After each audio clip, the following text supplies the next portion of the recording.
Y la que nos falta. Señores jueces, nunca más.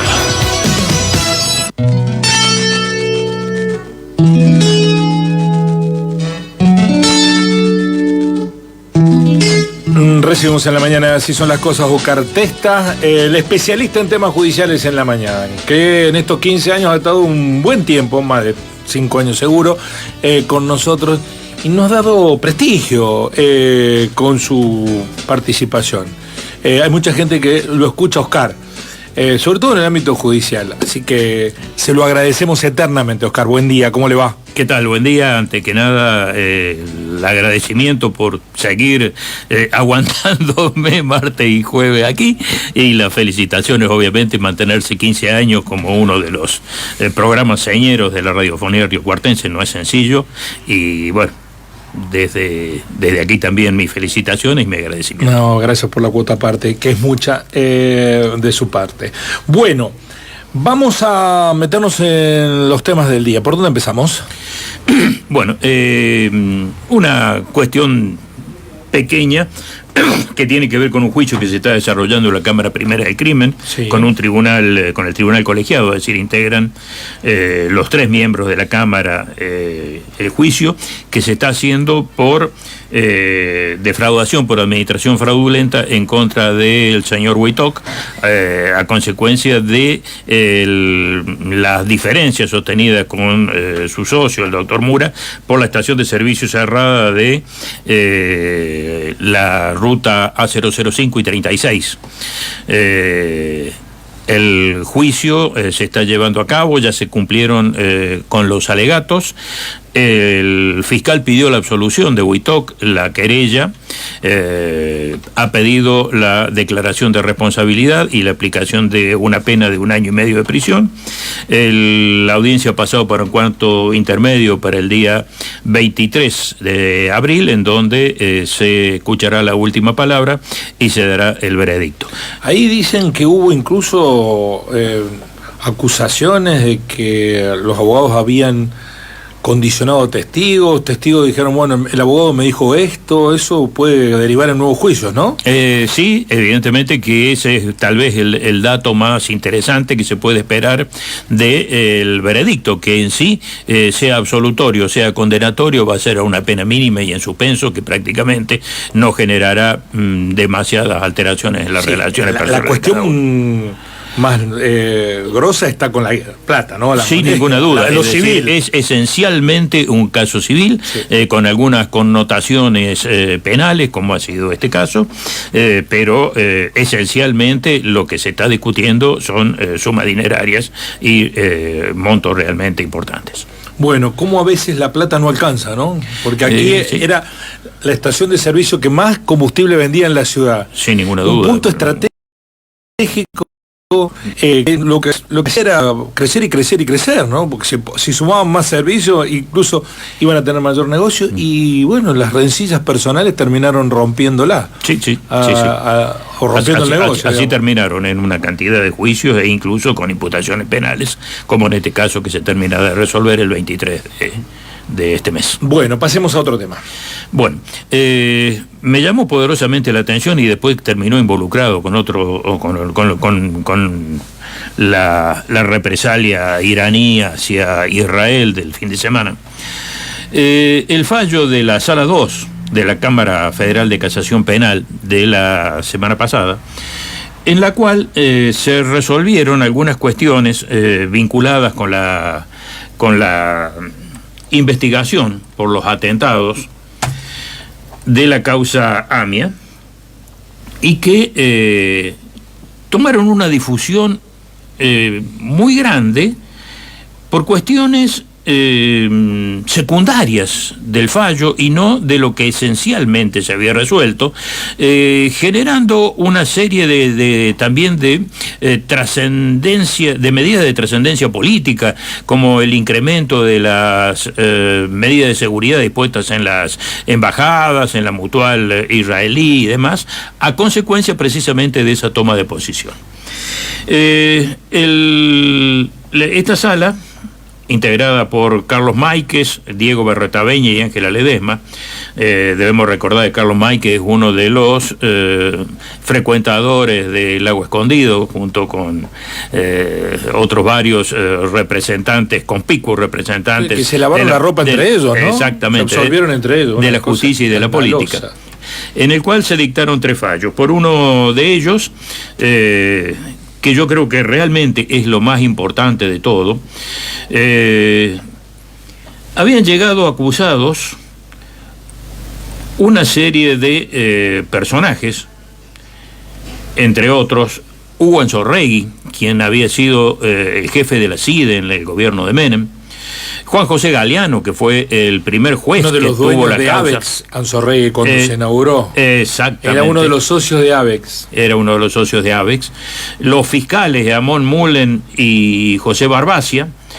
Y Carlos Tejeldín, el famoso Carlos Tejeldín, que era el mecánico del desarmadero de autos, el cual se lo había vinculado con la Traffic que estalló en el frente de la Mutual. Habían llegado acusados de encubrimiento, al margen de otros delitos, específicamente a cada uno de ellos con diferentes calificaciones legales. ¿Qué es lo que se resolvió en este caso concreto? Absolver a todos los acusados por el encubrimiento. Es decir, no quedó absolutamente nadie vinculado directamente con la resolución, la esperada, después de 30 años todavía se está esperando, resolución de la causa de los atentados. Esta situación no es sorprendente en sí misma, porque uno se realiza una pregunta básica, es decir, ¿a quién protegieron o a quién encubrieron si no se tiene ni la más pálida idea de quién, más allá de la sospecha y los informes de inteligencia, de quiénes fueron los autores directos del atentado, cómo se generó toda la logística y la forma en que se provocó el atentado? No se tiene absolutamente ninguna data de todo lo que ocurrió en el país. Todo lo que está generando este tipo de fallo que está, digamos, causas, investigaciones que están absolutamente paralizadas desde que no se ha, desde las imputaciones a los iraníes, no se ha avanzado absolutamente en nada. Tal es así que en este momento se está diciendo también, en este mismo fallo, que Tejeldín, que la Traffic que explotó allí no era la que Tejeldín había armado, y que en definitiva terminaron con condenas menores para todos ellos, reducciones de las condenas anteriores precisamente por la eliminación de la acusación que pesaba sobre ellos de encubrimiento, y que los ha dejado en una situación prácticamente de desamparo total a quienes fueron los que promovieron este tipo de situación, que son los familiares de las víctimas del atentado. La situación de todos ellos ni siquiera va a quedar firme con este fallo. Obviamente ninguno va a ir preso. Las penas que se le aplicaron van de los 4 años a los 2 años. Casi todas ellas son de ejecución condicional, y prácticamente los que fueron condenados, uno de ellos fue condenado y había sido absuelto antes, y el resto de los que terminaron con condenas menores a las que se le había impuesto originariamente, van a llevar el caso ante la Corte Suprema, que será quien tendrá la última palabra. Pero ¿qué es lo que ha ocurrido aquí? Lo que tenían que resolver era efectivamente esta situación y la situación judicial de los 2 secretarios del juez Galeano. En ese caso también fueron absueltos, en un fallo que realmente no es justicia cuando se dicta 20 años después de haberse formulado la denuncia. Pero bueno, dentro de los 3 fallos que dictan, en uno de ellos, el juez Máiquez, precisamente, es el que realiza una serie de consideraciones de contenido estrictamente político, que no tienen absolutamente nada que ver con la materia sometida a tratamiento, porque eso es lo que importa. Cuando alguien llega a una causa para resolverse, lo que se tiene que resolver son las cuestiones controvertidas, las cuestiones sujetas y sometidas al debate, y no las improvisaciones o discursos que en el curso de una sentencia los jueces pueden llegar a realizar y que obviamente deberían abstenerse absolutamente de hacerlos. Mirá si se le iba a perder, Mike. No, le quedó servida y lo hizo. Entonces, en base a los mismos elementos de toda la vida, que son los informes de inteligencia, que algunos reales y otros truchos, precisamente los truchos tienen que ver con la forma en que se ha resuelto esta situación. Acá lo que se resolvió y se terminó condenando con penas mínimas es toda la maniobra por la cual se le pagó $400.000 a Tejeldín en el juzgado de Galeano para que involucrara a policías de la bonaerense y a su vez interferir metiéndose en la discusión política existente en aquel momento entre Menem y Duhalde. Es decir, tirarle el muerto a Duhalde para que se terminara haciendo cargo de este atroz atentado. Pero bueno, allí Mike no perdió la oportunidad de hacer referencia a que el atentado del 94 fue organizado, planificado, financiado y ejecutado bajo la dirección de las autoridades del Estado Islámico de Irán. No hay ninguna resolución que diga que esto sea así.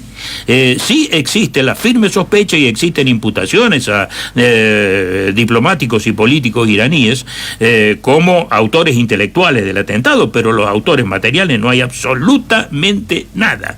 Lo único que está dando vuelta por allí son 3 comerciantes que habrían prestado algún tipo de colaboración, uno de los cuales está preso en Brasil por un convenio con Argentina. Probablemente en el curso de este año se le haga el juicio para tratar de tener el primer dato objetivo respecto de qué forma se pudieron haber llevado a cabo los atentados aquí.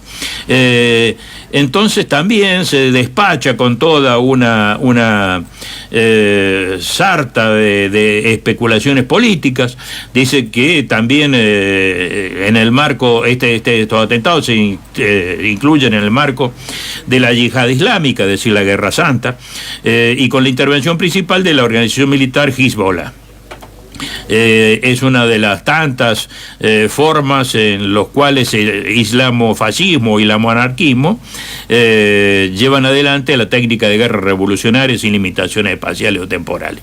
Bien, eso es lo que realmente trascendió, salió en todas partes como si hubieran descubierto la pólvora. Sí, sí. Realmente es una cosa increíble. Pero además, Oscar, en un contexto en el que hemos hablado respecto de otros episodios, 30 años después. Así es.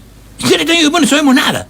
30 años después, el Poder Judicial, imagínense, si lo hubiéramos dicho, esta causa nos va a llevar como 10 años, ya era una barbaridad. Por supuesto. 30 años después. 30 años y no hay nada. Bueno, aparte de todo esto, también le ha recomendado a las Naciones Unidas que incluyan dentro de las posibilidades de juzgamiento no solamente a quienes delinquen particularmente, sino que también se incluya a los estados como estados terroristas, obviamente apuntando a Irán, y de la misma manera también instó a que en el país se instruya la posibilidad de la realización de los juicios en ausencia. En el país, ni en las justicias provinciales ni en la federal, los juicios por ausencia tienen espacio, es decir, si no está presente el acusado para que ejerza su derecho de defensa, las audiencias de vista de causa no se pueden realizar. Eso también fue aprovechado inmediatamente por la ministra de Seguridad para decir que están trabajando muy velozmente en un proyecto para poder llevar adelante los juicios de esa manera. Es decir, tanto lo desarrollado respecto de la autoría y el Estado terrorista de Irán, como estas otras cuestiones digamos, de desarrollo legislativo interno, fueron casados inmediatamente tanto por Milei, que en ese momento se encontraba en Estados Unidos, como por Patricia Bullrich, para llevar agua por su molino, lo cual sin ninguna duda pone en manifiesto, como que 2 más 2 es 4, que esto estaba dictado desde alguna parte para precisamente surtir los efectos que tuvo, y también fue captado, desarrollado e impulsado por buena parte de la prensa, que tomó como una verdad revelada lo que simplemente una caracterización ocurrida, o una ocurrencia, mejor dicho, del juez Máiquez, que específicamente la jueza Ángela Ledesma, la tercera integrante de la Cámara, se encargó a través de un comunicado específico de decir que ella no había ratificado absolutamente nada de todo eso, y que simplemente lo que había hecho es resolver en sentido diferente, entendiendo de que existían elementos de juicio para no reducir los montos de las penas, y que el resto eran especulaciones que le resultaban totalmente ajenas porque no eran materia de decidendo. Muchísimas gracias, Oscar. Otra oportunidad perdida para que el Poder Judicial cambie, y pasan los años y el descrédito y la instalación de la idea de que el Poder Judicial responde a un sector social y que los demás lo padecemos. Pese a los ingentes esfuerzos que hace mucha gente, incluso dentro del propio Poder Judicial, por supuesto, ¿no? Que sí. Que hace todos los días un denodado esfuerzo por mejorarlo, pero esa batalla la están perdiendo los buenos, lamentablemente, ¿no? Parecía que después de la jubilación de Ollarvide no íbamos a encontrarnos con personajes como este, pero bueno, pareciera que este Máiquez es un fiel discípulo y continuador de la línea que había fijado en aquel momento. Gracias, Oscar Testa. Hasta el jueves. Hasta el próximo jueves. Así son las